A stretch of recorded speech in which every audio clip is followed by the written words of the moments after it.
Wa kharaja Tabarani bi isnadiyan Salman radhiyallahu ta'ala qala Rasulullah sallallahu alaihi wasallam al barakatu barakah fi salasatin adalah dalam 3 perkara. Fil jamaati di dalam jamaah, wa tharid dan tharid. Tharid ini apa itu? Daging yang dikasih kuah itu namanya tharid. Wa suhuri dan makanan sahur. Itu maksudnya kumpulkanlah 3 barokah ini waktu sahur. Makanya sarid, daging, kuah daging yang kasih kuah, kemudian berjamaah makannya bareng-bareng, dan waktunya waktu sahur ini barokahnya itu jadi banyak gitu. Seorang ulama mengatakan air hujan itu barokah.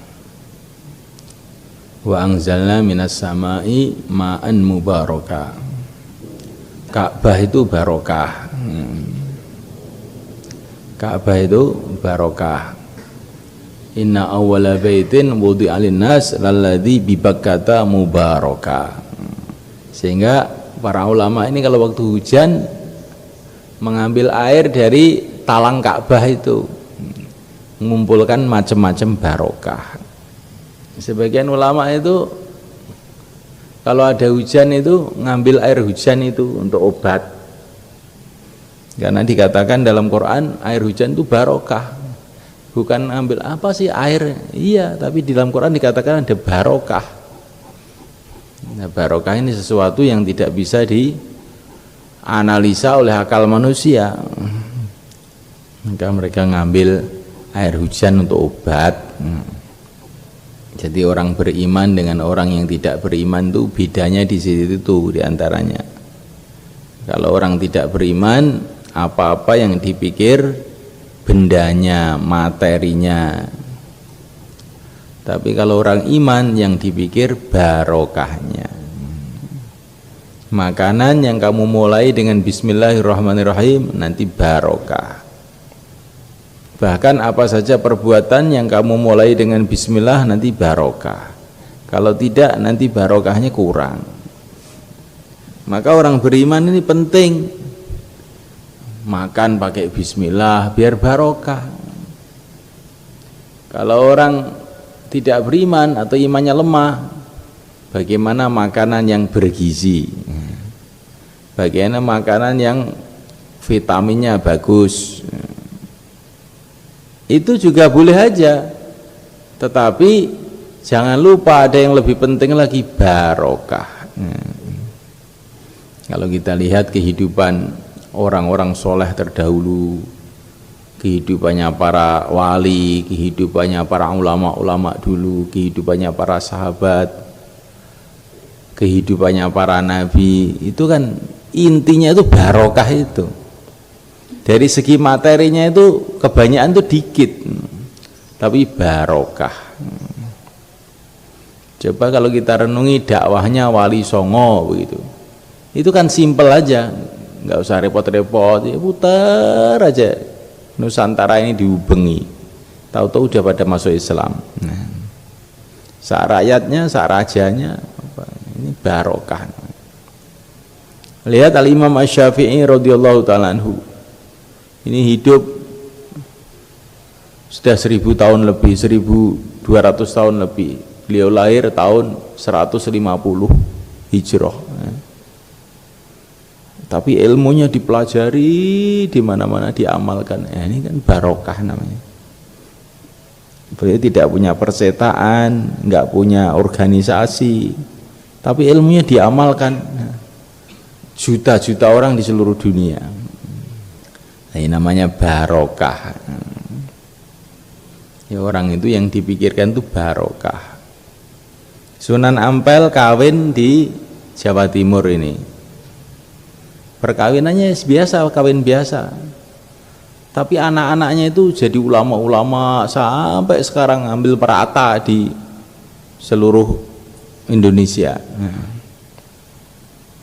Ini namanya perkawinan yang barokah. Di orang itu yang dipikirkan itu barokah, nggak apa-apa itu. Jangan hanya materi.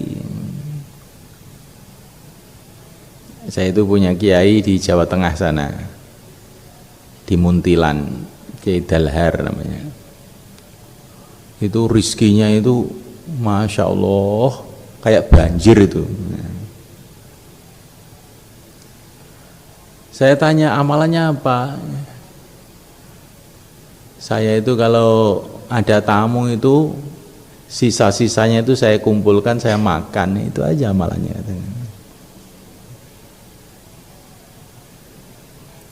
Dia memahami bahwa sisa-sisa tamu itu barokah. Akhirnya barokah betul. Coba cara berpikir semacam ini jauh dari pikirannya orang-orang materi itu. Gak masuk akal. Memang akalnya orang-orang ahli materi itu kecil, gak masuk bangsa bini-bini. Ini akalnya para wali ini. Kalau akalnya para profesor nggak nutut, kecil pikirannya itu. Ya, barokah itu sumbernya dari mana? Sumbernya dari amal agama. Sumbernya dari amal agama.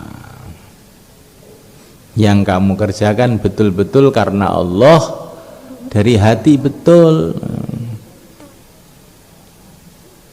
Itu santri-santri itu ya, kalau kamu itu membersihkan lingkungan ini karena Allah, itu nanti banyak itu.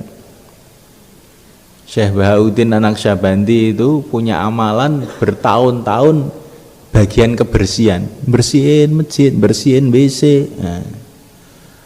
Tapi karena Allah dia ingin berbuat merendahkan diri karena Allah, akhirnya jadi mulia. Jadi kamu ini kan di mana-mana pakaian bercecer-cecer, sudah dikasih tahu juga diulang lagi, kasih tahu diulang lagi, kasih tahu diulang lagi. Ini namanya belum berpikir barokah kamu itu, baru berpikir materi. Nah, kita ini mau belajar berpikir barokah. Rahimallahu imra'an samhan idza ba'a samhan idza qadha samhan idza qadha. Semoga Allah merahmati, kata Nabi, semoga Allah merahmati orang yang mudah ketika jual beli, yang mudah ketika utang piutang. Maka ini satu ulama itu mau beli mobil, Maulana Said Khon itu mau beli mobil dan tawarannya itu agak tinggi gitu, biasanya maunya 50 juta ditawarin 55, tapi oleh Maulana Said Khon ini nggak ditawar, langsung dibayari gitu aja, sehingga santrinya itu heran, Syekh kelarangan Syekh, terlalu mahal, kamu itu nggak ngerti maksud saya itu ingin jual beli mudah biar dapat doanya Nabi ya. Kamu yang kamu pikir berapa uangnya saja. Saya itu ingin jual beli saya ini barokah karena dapat doanya Nabi. Itu kita pikirkan itu. Kita orang beriman tuh pikir gitu. Di kelihatannya jual beli di pasar, tapi sebetulnya itu cari doanya Nabi, bukan jual beli yang dia pikirkan itu. Makanya orang begitu itu walaupun di pasar imannya naik. Nah, tapi kalau orang itu nggak ada pikir barokah ini, walaupun di pondok imannya nggak naik, malah ngerusak. Nah, ya itu ngerusak. Kamar mandi nggak kamu bersihkan, mana-mana kotor sampah, malah di pondok malah dapat dosa. Tapi tidak merasa karena belum mikir barokah tadi itu. Pikirnya dimarahi kiai apa enggak, ketahuan pengurus apa enggak. Nah, ini pikirannya orang-orang yang imannya itu lemah. Orang itu dipikir barokahnya gitu loh. Insyaallah ya, barokahnya. Ini nanti barokah apa enggak begini ini. Nah, baju kamu cuantolkan di WC begitu tuh barokah apa enggak gitu. Nanti kalau baju itu barokah, itu kamu pakai begitu, sholat kamu tambah khusyuk. Baju barokah. Tapi karena bajunya itu sudah zalim, kamu taruh di mana-mana, bukan pada tempatnya, sehingga kamu gunakan untuk sholat, nggak bisa konsentrasi. Nah, dulu ayah saya itu kadang-kadang itu pinjam sepeda. Zaman dulu belum banyak sepeda di Temboro, pinjam sepeda. Maka setelah pinjam sepeda itu bilang sama yang punya sepeda itu, sepeda kamu ini kurang barokah. Loh, kenapa? Karena saya ketika naik tadi kok jadi susah zikir itu. Ini mesti ini. Kamu belinya uangnya nggak bersih, makanya itu susah untuk zikir sepedanya. Iya, orang santri itu mikir begitu, itu yang pikir itu. Apa-apa itu ada barokahnya nggak nanti? Nah, ilmu yang barokah, harta yang barokah,